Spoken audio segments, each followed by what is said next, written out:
The email to the board went out at 9:03 a.m. My name wasn't on it. My boss, Oliver Reed, had forwarded my proposal word for word and claimed it as his own. Pause. I had been at Nexusware for 3 years. I was the product manager on Project Atlas. The project cut support costs by $120,000 in Q1 and pulled in an extra $350,000 in annual recurring revenue. I had the Jira tickets, the Google Docs, the Slack threads, and the commit history to prove it. Oliver was my director. He had the title, the corner office, and a talent for taking applause. He also had the habit of showing up at the wrong time and standing in the spotlight.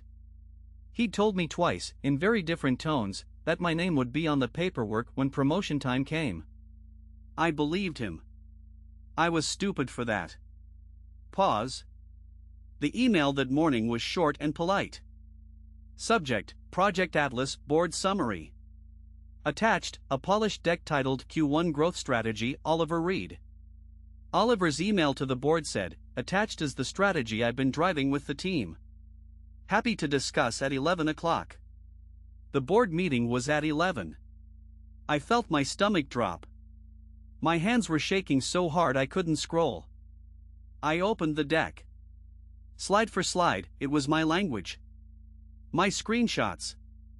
My roadmap with the original dates I had set on January 12th at 2:17 p.m.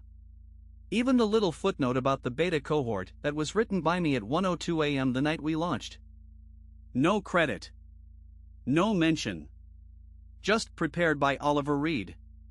Pause. I went back through everything fast. The Google Doc I had named Atlas_Strategic Deck V11_JW had been edited 18 times by me between December and March. The version history showed my initials on 14 of those, including the final 3 major edits on March 6th at 9:48 p.m., March 8th at 3:12 p.m., and March 9th at 11:57 a.m. Then there was Oliver's last entry on March 10th at 8:40 a.m., final review. I felt cold. That meant he had taken the exact doc and exported it, then put his name on top. I did what I should have done sooner. I saved everything. I downloaded the doc versions as PDFs. I exported the Slack thread where I had typed, "Oliver, I'm going to update the deck tonight and drop the beta numbers in slide 6. Want me to send it to you or upload to the board portal?" His reply at 7:05 p.m. was, "Send it to me so I can format it." I also grabbed the commit history from our repo. My commits were timestamped, with clear messages: add rollout metric calculations, JW March 8, 2024, 14:12. There was a mountain of timestamps, and they all pointed back to me. I printed them. My hands stopped shaking long enough to focus. Pause. I walked to Oliver's office at 9:20 a.m. I knocked.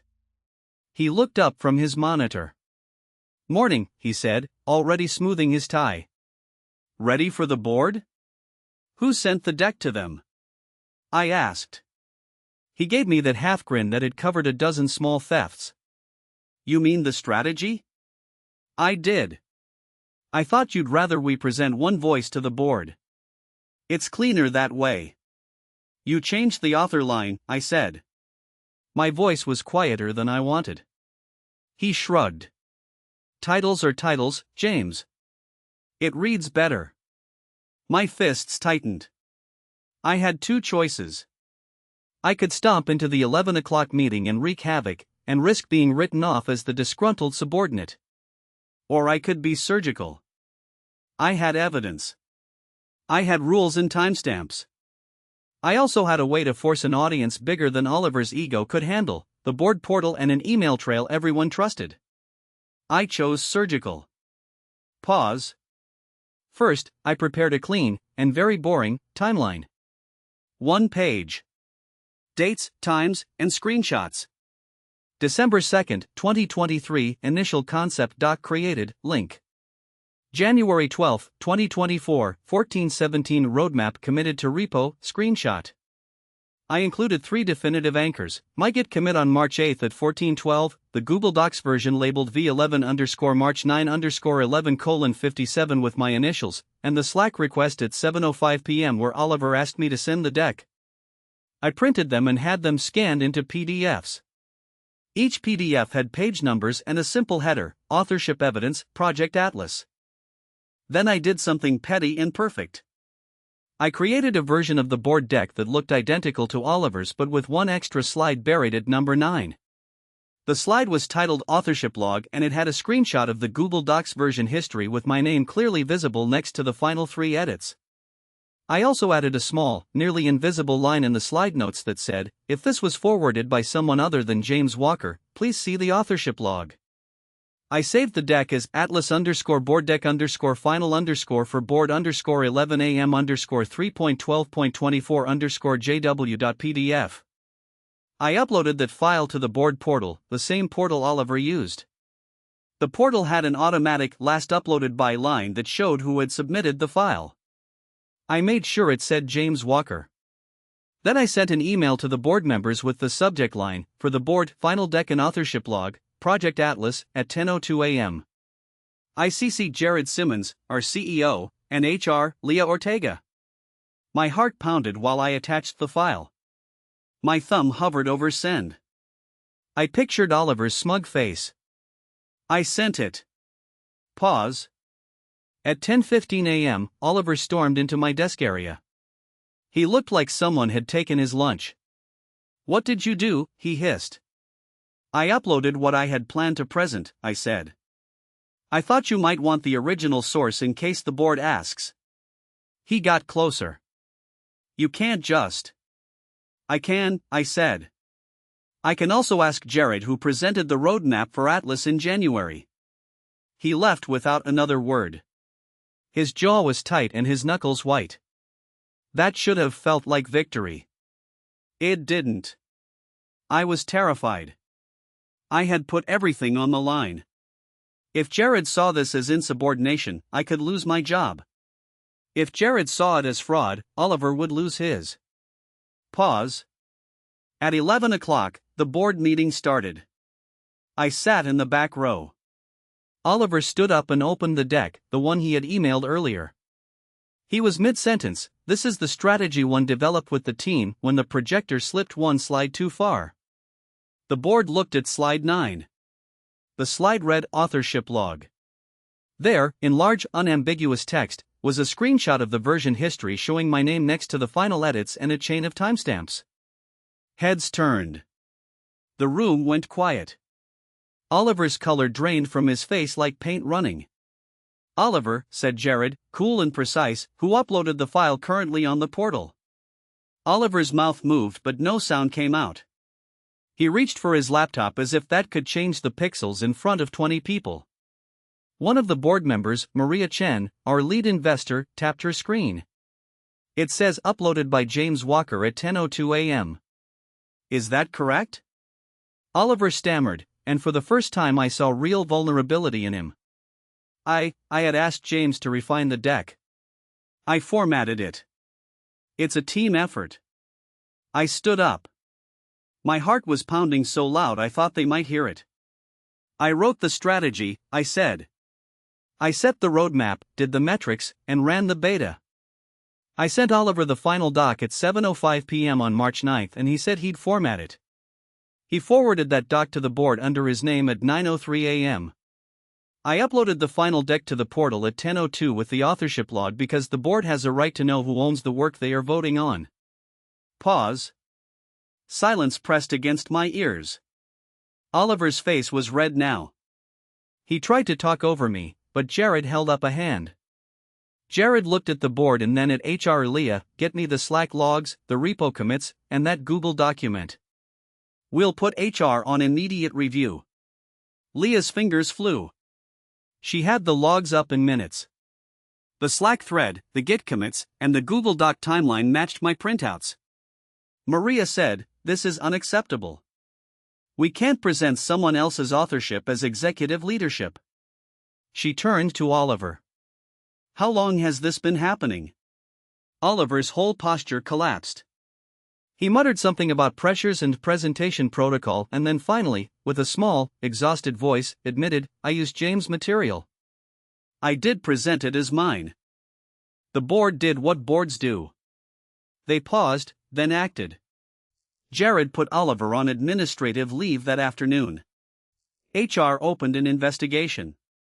Within 72 hours, the board had a forensic report, multiple instances over 2 years where Oliver had taken junior staff work and presented it in senior-level decks. Investors were livid.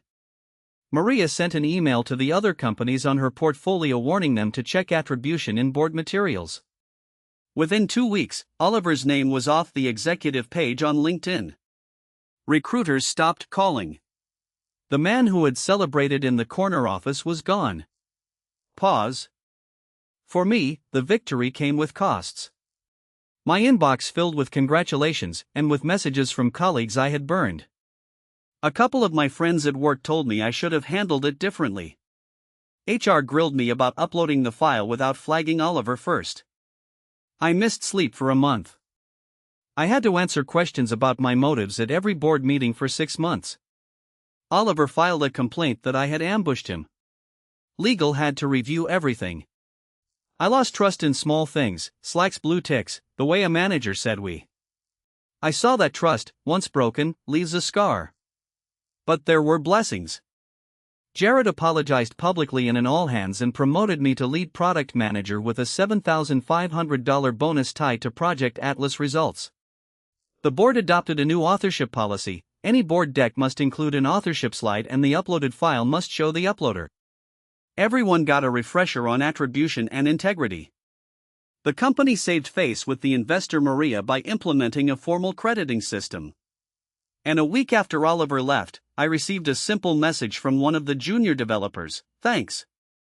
We noticed. We didn't know what to do. You saved us more than the project." My hands shook as I read it. It was small, but it meant something. Pause. Oliver's life after Nexusware became a cautionary tale. I heard, in time, that he was interviewing for 3 startups and being asked direct, awkward questions about his references. People I knew in the industry started saying no. Reputation, I learned, is a fragile thing. When you build the kind that masks theft, it collapses faster than you expect. He called once, months later, left a message that was part apology and part plea. I never called back. In the end, the revenge looked less like fireworks and more like paperwork. It was patience, timestamps, and a public system that finally made the truth obvious. I didn't set out to ruin a man. I wanted credit. I wanted fairness. I wanted the promotion Oliver had promised and did not deliver. I wanted him to stop doing it to the people below him. The fallout was messy. It cost me relationships, sleepless nights, and a very steady stream of meetings with HR and legal. It also changed company policy and saved future employees from the same theft. Sometimes I still think about taking a quieter route, confronting him in private, going to Jared earlier, letting higher-ups handle it. But the moment I saw that email at 9:03 a.m., something in me snapped. I realized how often people let small thefts slide until they become a culture. I decided I wouldn't let that happen here. What would you have done if your boss sent your work to the board and pretended it was his? Would you confront, collect evidence, or stay quiet and hope someone else notices? Pause.